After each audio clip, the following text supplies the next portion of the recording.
네, 태도가 믿음을 말한다라는 주제를 가지고 말씀을 전하고 있습니다. 믿음이라는 것은 눈으로 드러나는 것인데 그 드러나는 믿음은 우리의 태도로 나타난다는 그런 말씀입니다. 그래서 오늘은 그 믿음의 태도 중에서 성실이라는 주제를 가지고 함께 말씀을 나누려고 합니다. 우리의 믿음이라는 것은 우리의 성실한 모습으로 나타나는 것이죠. 그런데 이 성실이라는 주제를 다룸에 있어서 이유가 있습니다. 바로 이런 것인데요, 성실이라는 주제를 다루어야 하는 이유는 하나님께서 성실하시기 때문입니다. 그냥 우리가 부지런하자, 그냥 성실합시다 이런 게 아니라 하나님께서 성실하신 분이기 때문에 그래서 우리가 성실해야 한다는 것이죠. 우리 성실의 근거는 하나님의 성실하심이 있다. 이것을 먼저 꼭 기억하셔야 됩니다. 이 성실이라는 것은 하나님의 성품입니다. 그래서 성경에는 이 성실하신 하나님을 여러 곳에서 말씀하고 있는데, 이 먼저 성실을 나타내는 히브리어가 있습니다. 이 에메트라는 단어인데, 이 에메트라는 단어는 보시는 것처럼 진리, 참됨, 신실함, 변하지 않는 확고함, 그런 뜻을 가지고 있습니다. 하나님을 성실하신 하나님으로 표현할 때에 저 단어를 쓰고 있는데, 보시다시피 우리 하나님은 어떤 분이신가? 진리신 하나님, 변하지 않는 하나님, 신실하신 하나님, 이런 하나님이라는 것을 성경 말씀하고 있습니다. 약속을 끝까지 지키시고 끝까지 우리를 사랑하시는 하나님이시죠. 그래서 성실이라는 것은 하나님의 성품입니다. 하나님의 성품의 계시된 성품이 성실이라는 것이죠.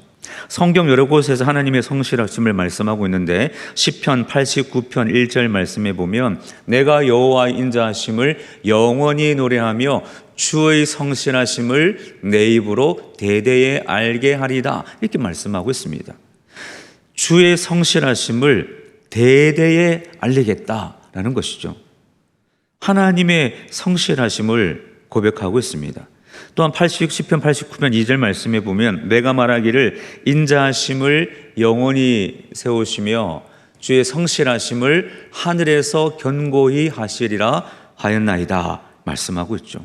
여기 두 가지 동사를 주목해 보십시오. 세운다라는 단어가 있고 견고히 한다라는 단어가 있습니다. 이 두 가지의 단어는 건축에 사용되는 용어입니다. 하나님께서 세상을 건축하시고 세상을 세우시는데 무엇으로 하신다는 말씀입니까? 인자와 성실로 세운다, 그런 뜻입니다. 그래서 우리가 이 창조된 세상을 바라보면 그 창조된 세상을 바라봄 속에서 무엇을 발견할 수 있느냐? 하나님의 성실하심을 발견할 수 있다, 그런 뜻이죠. 이 창조 질서에 하나님의 성실하심이 새겨져 있다라는 말씀입니다. 예레미야가 3장 말씀도 하나님의 성실을 이렇게 노래합니다. 이것들이 아침마다 새로우니 주의 성실하심이 크시도소이다. 하나님의 성실, 주의 성실하심이라고 말씀하고 있죠. 오늘 이 본문 말씀은 예레미야 애가입니다. 이 예레미야 애가의 배경은 우리가 아는 것처럼 지금 유다가 바벨론에 의해서 멸망당한 사건입니다. 이게 시대적 배경이죠. 바벨론에 의해서 나라가 멸망당한 이런 상황 속에서 얼마나 고통스럽고 힘들겠습니까? 그런데 그 상황 속에서 무엇을 노래하고 있습니까? 주의 성실하심이 아침마다 새롭다라고 노래하고 있습니다. 하나님의 인자하심과 성실하심은 어떤 상황 속에서도 우리의 소망이 된다는 고백이 있죠.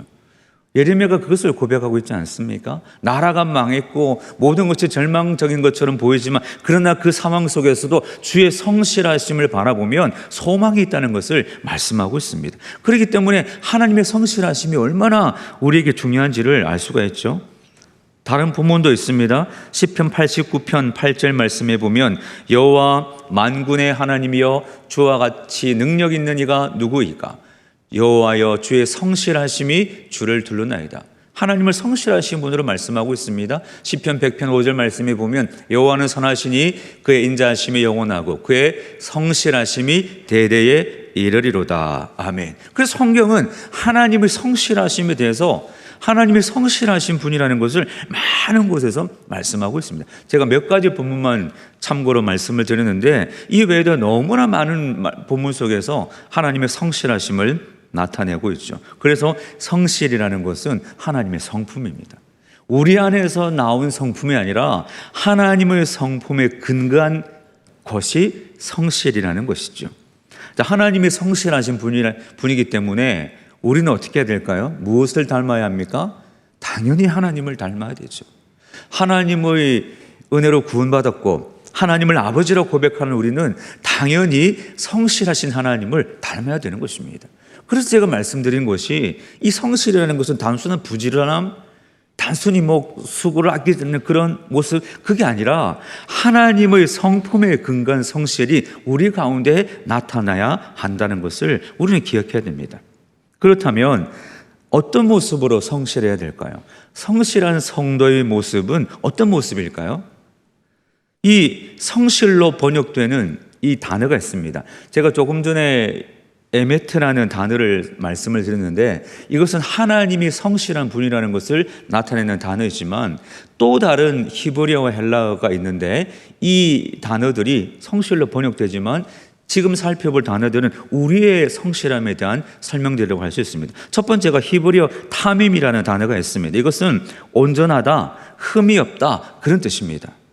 완전하다 그런 뜻이죠. 변함이 없다, 한결같다. 하나님의 성실함 앞에서 우리도 성실해야 되는데 우리 역시도 한결같아야 된다. 우리도 변함이 없어야 된다. 우리도 흠이 없는 모습으로 주님 앞에 성실해야 된다라는 그런 우리의 모습을 저 타밈이라는 단어가 설명하고 있습니다. 헬라어, 신약 성경은 헬라어로 기록되었는데 헬라어 중에서 하플로테티라는 단어가 있습니다. 저 단어가 또 성실로 번역되는 단어인데 저 단어 역시도 순수하다, 일편단심이라는 의미를 가지고 있습니다. 우리가 하나님 앞에 어떤 모습으로 살아야 됩니까? 한결같은 모습, 일편단심, 변하지 않는 성실함, 이것이 성실하신 하나님 앞에서 우리의 성실한 모습이라는 것을 말씀하고 있습니다. 조금 더 구체적으로 살펴보면 첫 번째로 우리는 작은 일에 성실해야 됩니다. 성실하신 하나님 앞에서 우리는 어떻게 되느냐? 작은 일에부터 성실해야 되는 것이죠. 누가복음 16장 10절 말씀에 보면 지극히 작은 것에 충성된 자는 큰 것에도 충성되고 지극히 작은 것에 불의한 자는 큰 것에도 불의하니라. 작은 것에 충성된다. 여기 충성이라는 말이 나오는데 저 충성이라는 단어 우리 개역 성경에는 충성이라고 번역하고 있지만 사실은 성실이라는 단어와 같은 이 원어적 단어를 쓰고 있습니다. 그러니까 작은 것에 성실한 사람이 되어야 되는 것이죠. 마태복음 25장 21절 말씀에도 보면 그 주인이 이르되 잘하였도다 착하고 충성된 종아, 네가 적은 일에 충성하였음에 내가 많은 것을 내게 맡기리니 내 주인의 즐거움에 참여할지어다 하고, 성경은 우리로 하여금 우리에게 말씀합니다. 작은 것에 성실하라. 작은 것에 성실하라. 하나님은 큰 일을 맡기기 전에 작은 일에 성실한 우리의 모습을 지켜보는 것이죠. 그래서 성경에 보면 작은 일에 성실했더니 하나님께서 그것을 귀하게 여기시고 그 사람을 세우는 그런 성경 인물들을 여러 명 소개하고 있습니다. 한 사람만 살펴보면 요셉이라는 사람이죠.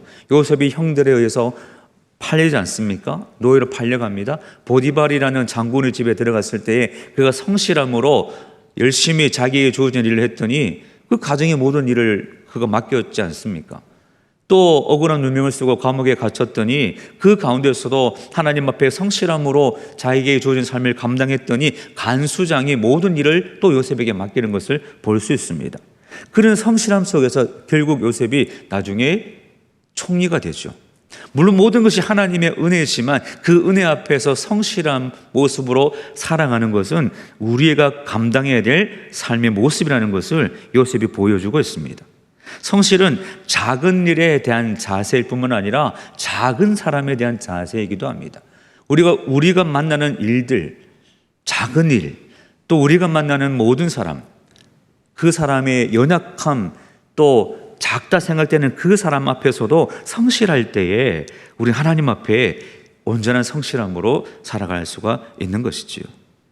그래서 우리는 질문해야 됩니다. 나는 작은 일에 성실하고 있는가? 내가 하나님 앞에 일을 할 때도 마찬가지고 교회에서 사역할 때도 마찬가지고 작다 여겨지는 그 일에 내가 성실하고 있는가? 그것을 스스로에게 질문해 보셔야 됩니다. 당장 할 수 있는 작은 일부터 실천할 때에 그러한 성실이 하나님 앞에 기쁨이요 영광이 되는 것이죠. 또한 성실한 성도의 모습은 두 번째로 끝까지 성실해야 하는 것입니다. 끝까지 성실해라. 우리가 한번 순간적으로 이 상황 속에서 성실한 것, 그것도 귀하지만 우리는 하나님 앞에 서는 그날까지 끝까지 성실하셔야 됩니다. 사람이 한결같은 것이 쉽지가 않습니다. 한결같은 모습으로 살아가는 것이 어렵지요. 그래서 하나님 앞에 늘 한결같은 모습으로 서 있는 사람은 굉장히 대단한 사람이라고 할 수가 있습니다. 우리는 끝까지 하나님 앞에 성실해야 됩니다. 사무엘이라는 사람이 있습니다. 사무엘상 12장 2절과 3절 말씀은 이렇게 기록을 하고 있습니다. 내가 어려서부터 오늘까지 너희 앞에 출입하였거니와 내가 여기 있나니 여호와 앞과 그의 기름 부음을 받은 자 앞에서 내게 대하여 증언하라. 내가 누구의 소를 빼앗았느냐, 누구의 나귀를 빼앗았느냐, 누구를 속였느냐, 누구를 압제하였느냐, 내 눈을 흐리게 하는 뇌물을 누구의 손에서 받았느냐, 그리하였으면 내가 그것을 너희에게 갚으리라. 이렇게 말씀하고 있습니다. 근데 첫 번째 시작하는 구절을 보십시오. 내가 어려서부터 오늘까지. 지금 이 고백을 하는 사울의 그 생애적 시점은 인생의 말년이라고 할 수 있습니다. 그런데 그가 스스로 고백하기를 내가 어려서부터 오늘까지 너희 앞에 출입하였지만 너희들이 아는 바와 같이 내가 너희들 앞에 성실하지 않았던 적이 있느냐? 이렇게 사무엘이 고백을 하고 있습니다. 대단한 고백이죠. 우리 하나님 앞에 끝까지 성실한 것이 필요합니다.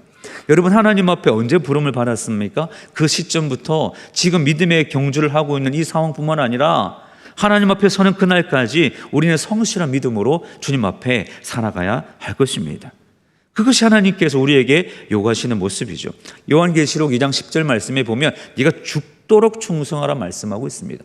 죽도록 충성하라는 것은 네가 죽는 순간까지 하나님 앞에 충성함으로 살아라는 말씀이죠. 디모데후서 4장 7절 말씀에 보면 바울이 이렇게 고백합니다. 나는 선한 싸움을 다 싸우고 나의 달려갈 길을 마치고 믿음을 지켰다. 내가 나에게 주어진 믿음의 경주를 끝까지 잘 감당하고 나는 믿음을 지켰다라는 바울의 고백을 보십시오. 끝까지 주님 앞에 성실한 것이 굉장히 중요합니다. 여러분 어떻습니까? 우리는 지금 성실한 모습으로 믿음을 감당하고 있습니까? 나는 성실함으로 믿음의 경주를 달리고 있습니까? 성실은 포기하지 않는 태도입니다. 힘들다고 내려놓지 않는 것이죠. 어렵다고 멈추지 않는 것입니다. 우리가 하나님의 일을 감당할 때에도 마찬가지입니다. 주님께서 맡겨주신 사명 끝까지 감당하는 것이 하나님께서 우리에게 원하시는 모습이죠. 그런 삶의 모습을 하나님께서 기뻐하십니다. 우리는 일부 예배 오시는 분들은 거의 일부 예배만 오시지 않습니까? 그래서 일부 예배 오시는 분들은 아마 서로 많이 아실 것입니다. 뭐 성함까지는 몰라도 얼굴은 서로 아마 보실 것입니다. 이 성실한 모습들, 하나님 앞에 열심히 다하는 일찍부터 수고하는 모습들, 특별히 우리 호산나 찬양대 찬양대원들, 하나님 앞에 한결같이 성실함으로 감당하는 그런 모습들, 하나님께서 기뻐하시는 모습이죠. 그 성실함이 우리 주님 앞에 영광이 되는 것입니다. 우리의 믿음이 성실함으로 끝까지 사명을 감당할 때에 주님께 기쁨이 된다는 것을 기억하시고 이 성실함을 우리 모든 삶의 자리에서 이루시기를 바랍니다. 또한 세 번째로 성실함은 마음에서부터 성실해야 됩니다. 이 성실이라는 것은 행동으로 드러나기도 하지만 우리 마음에서부터 성실함이 묻어나야 됩니다. 성실은 자리의 문제가 아니라 마음의 문제입니다. 보이지 않는 마음에서부터 성실을 이루어야 됩니다. 다윗의 삶을 보시면 시편 78편 72절 말씀해 보시면 이에 그가 그들을 자기 마음의 완전함으로 기르고 그의 손의 능숙함으로 그들을 지도하였도다. 마음의 완전함으로, 마음의 완전함으로. 하나님께서 다윗을 보실 때에 외적인 조건이나 환경을 보신 것이 아니라 그 다윗의 마음의 중심을 보셨습니다. 그 다윗의 마음에 있는 마음의 성실함을 하나님께서 보신 것이죠. 다윗이 왕이 되어서부터 성실한 것이 아닙니다. 누구도 알지 못하는 작은 목동이었을 때부터 그는 성실한 사람이었습니다. 그는 들판에 있을 때부터 성실했죠. 그는 양치는 일에 성실했습니다.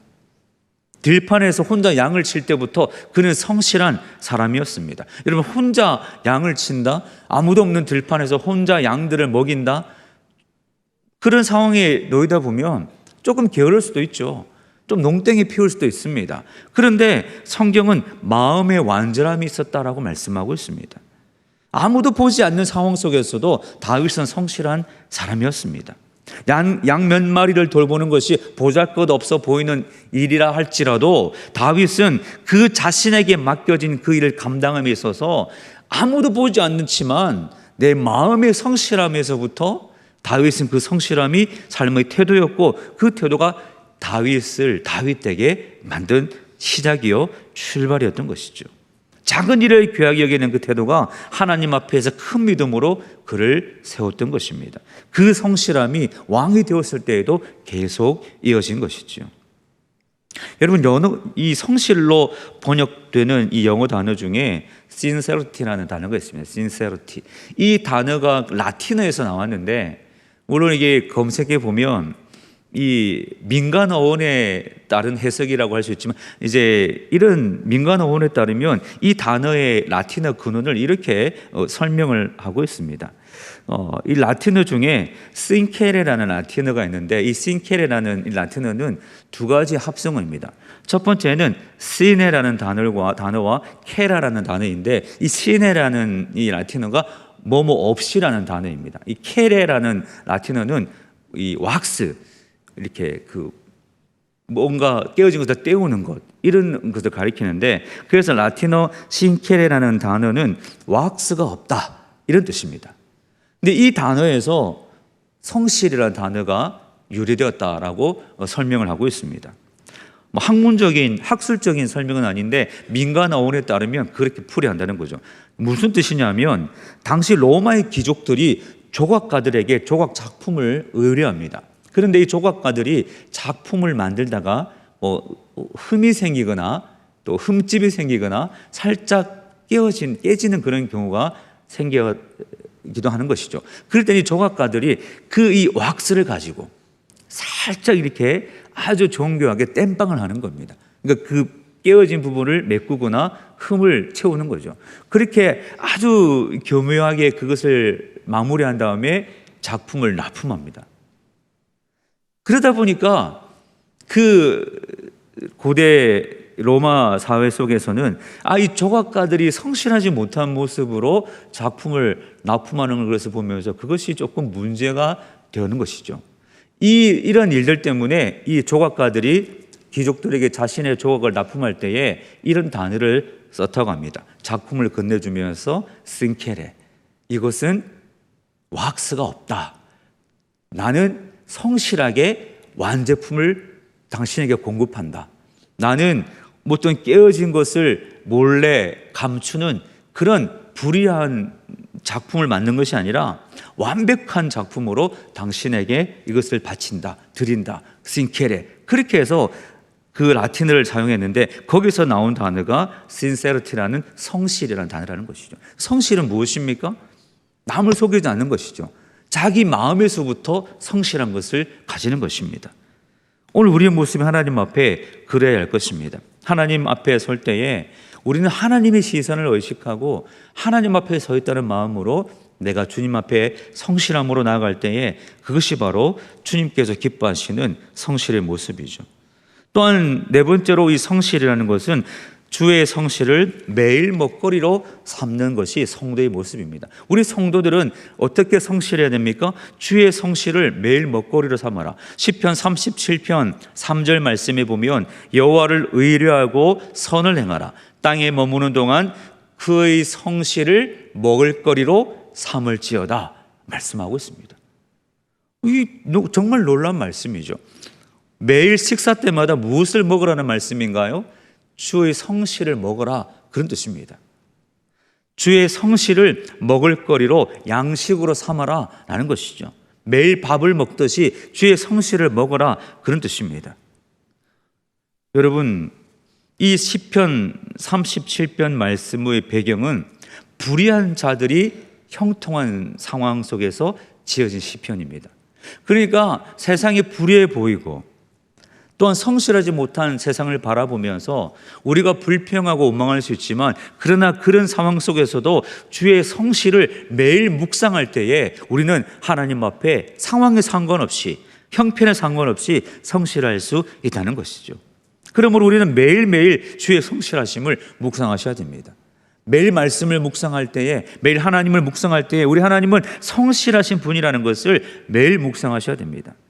그럴 때에 하나님의 이 성실하심을 묵상할 때에 나에게 주어진 형편에서 하나님은 나에게 성실하신 분이야, 하나님은 지금까지 나를 성실하게 인도하셨어, 이런 고백을 할 때에 우리는 어떤 상황 속에서도 더욱더 주님을 신뢰하고 하나님을 바라보게 되는 것이죠. 선을 행하고 하나님을 기뻐하고 여호와를 의뢰하는 이 성실하심 속에서 우리는 더욱더 우리의 믿음을 단단한 믿음으로 세워가는 것입니다. 바로 이러한 모습들이 성실하신 하나님 앞에서 우리가 성실한 믿음으로 서야 하는 구체적인 삶의 모습들이라고 할 수 있습니다. 이렇게 살아갈 때에 우리의 삶에 유익이 있습니다. 하나님께서 그 성실한 자에게 주시는 유익이 있는데, 그 유익이 바로 오늘 본문 내용입니다. 첫 번째, 하나님께서 어떤 유익을 주시느냐? 성실한 사람은 구원을 받습니다. 하나님은 성실한 믿음으로 살아가는 사람을 구원하여 주십니다. 오늘 본문 18절 말씀에 보면 성실하게 행하는 자는 구원을 받을 것이다 말씀하고 있습니다. 굽은 길로 행하는 자는 곧 넘어지리라 말씀하고 있죠. 우리가 주님 앞에 하나님의 성실을 신뢰하고 성실함으로 살아갈 때 하나님은 그 사람을 구원하여 주십니다. 구원한다는 것은 인도한다는 뜻입니다. 보호하시고 건져주신다는 것이죠. 주님 앞에 성실함으로 살아가십시오. 하나님께서 그 삶을 기억하시고 구원하여 주십니다. 손해보는 것처럼 보이지만 그럼에도 불구하고 성실함으로 그 자리에 서 있을 때에 하나님께서 결국 그 성실을 드러나게 하시고 보호하시고 구원해 주십니다. 또한 성실한 자는 풍요함을 누립니다. 오늘 본문 19절 말씀에 보면 자기의 토지를 경작하는 자는 먹을 것이 많으려니와 방탕을 따르는 자는 궁핍함이 많으리라 말씀하고 있습니다. 자기 토지를 경작하는 자, 이 말씀이 성실한 자의 모습을 가리키는 것이죠. 하나님 앞에 성실하게 살아가는 자는 풍성할 것이라고 말씀하고 있습니다. 풍요하게 될 것이라고 말씀하죠. 성실함은 하나님 주신 것에 감사하며 주어진 자리에서 최선을 다하는 것입니다. 그러할 때에 하나님께서 그 삶에 풍요를 주시죠. 인도해 주십니다. 넉넉한 것으로 채워주시는 것이죠. 그러나 방탕을 따르는 자는 어떻습니까? 주님 앞에 성실하지 못한 자는, 하나님 앞에 온전하지 못한 자는 그 삶에 궁핍함이 많으리라, 가난과 어려움이 있을 것이라고 말씀하고 있습니다. 그러므로 주님 앞에 성실할 때에 하나님께서 풍요케 하시는 것을 우리는 경험하게 되는 것이죠. 또한 본문 20절 말씀에 보면 성실한 사람은 복이 많다라고 말씀하고 있습니다. 20절입니다. 충성된 자는 복이 많아도 속히 부하고자 하는 자는 형배를 논하지 못하리라. 여기 충성이라는 단어는 성실하는 말과 동의어입니다. 성실한 자는 복이 많다, 복이 많을 것이다, 하나님께서 복되게 하신다 말씀하고 있습니다. 우리가 주님 앞에 성실하면 하나님께서 그 삶에 하나님의 복을 주시는 것이죠. 복받기 위해서 성실한 것은 아니지만, 그러나 주님의 성실하심에 의지하여 내가 주님 앞에 성실함으로 살아갈 때에 주님께서 그 삶에 채우는 은혜가, 채워주시는 은혜가 있다라는 것입니다. 시간이 걸리고 큰 노력이 요구된다 하더라도 참고 인내하는 성실함이 있을 때에 하나님께서 그것을 기억하는 것이죠. 억지로 참고 인내하는 것이 아닙니다. 하나님의 성실하심에 근거하여 내가 성실하면 주님께서 그 믿음을 보시고 주님께서 큰 복으로 채워주시는 것이죠. 빠른 길을 바라보는 것이 아니라 하나님을 믿는 믿음 안에서 바른 길을 걸어갈 때에, 그 성실함이 있을 때에 하나님께서 역사해 주시는 것입니다. 그래서 우리는 하나님 앞에 늘 성실하심으로 서야 하는 것이죠. 그 삶에 주님 주시는 은혜와 복이 있는 것입니다. 하나님은 오늘도 사람을 찾으시는데 어떤 사람을 찾으실까요? 성실한 사람을 찾으십니다. 주의 성전을 사모하는 성실함이 있는 사람, 말씀을 사모하는 성실이 있는 사람, 하나님 앞에 부름받은 자리에서 몸된 교회를 위해 무엇이라도 한 가지 하겠다는 작은 일에 대한 성실함이 있는 사람, 그 성실함을 하나님께서 절대로 외면하지 않으시고 기억해 두신다는 것입니다. 우리 연로하신 오래 전부터 신앙생활하신 우리 믿음의 선배님들 생각하시면 교회가 굉장히 멀리 있었던 적이 있었지 않습니까? 지금처럼 곳곳에 교회가 없이 멀리, 옛날 시골을 같은 경우에 교회가 멀리 떨어져 있어서 4km, 5km를 걸어서 교회 가서 예배드리고 했다는 그런 우리 권사님들 또 장로님들 말씀을 신방하면서 또 대화 중에 가끔 듣기도 합니다. 성실이라는 주제를 다루면서 우리 믿음의 선배님들의 그런 성실을 한번 생각해 보았습니다. 하나님 앞에 그 교회를 가기 위해서 1시간, 2시간씩 걸으며 다녔던 그 걸음걸음이 하나님 보시기에 얼마나 하나님 기뻐하신 믿음의 성실함이었을까, 그런 생각을 해보게 됩니다. 주님 앞에 내가 서야겠다는 그런 마음, 하나님 앞에 내가 달려가야겠다는 그런 마음들, 주님 앞에 서야만 내 삶이 온전할 수 있다는 그런 마음의 성실함, 그것이 주님께서 기뻐하시는 삶의 모습 아니겠습니까? 성실은 오래 쓰임 받습니다. 성실한 사람은 하나님께서 들어 사용하십니다. 성실함은 하나님을 두려워하고 경외하는 마음에서 시작되는 것이죠. 저와 여러분, 하나님 앞에 성실한 성도가 될 수 있기를 바랍니다. 주님 앞에 서는 끝날까지 성실한 믿음으로 믿음의 경주를 감당할 수 있기를 바랍니다. 마태복음 25장 21절 말씀에 보면 잘하였도다 착하고 충성된 종아라는 말씀이 있습니다. 누구에게 주시는 말씀일까요? 성실히 믿음의 삶을 감당하는 사람에게 주시는 하나님의 말씀인 줄로 믿습니다. 우리 인생의 마지막에 이런 하나님의 칭찬을 받기를 원합니다. 저와 여러분이 믿음의 경주를 잘 감당하시고 성실이라는 하나님의 성품에 근거하여 주님께서 나에게 얼마나 성실한지를 깊이 기억하시고 그 주님 앞에 나 또한 성실함으로 살아가리라 결단하셔서 그 성실한 믿음의 태도를 가지시고 믿음의 경주를 잘 감당하셔서 하나님 앞에 설 때까지 성실하게 또한 주님 앞에 서는 그날 칭찬받으며 온전한 믿음으로 날마다 살아가셔서 하나님 주시는 은혜를 누리시고 날마다 기뻐하며 살아가시는 저와 여러분의 모든 삶이 되시기를 예수님의 이름으로 간절히 축원드립니다.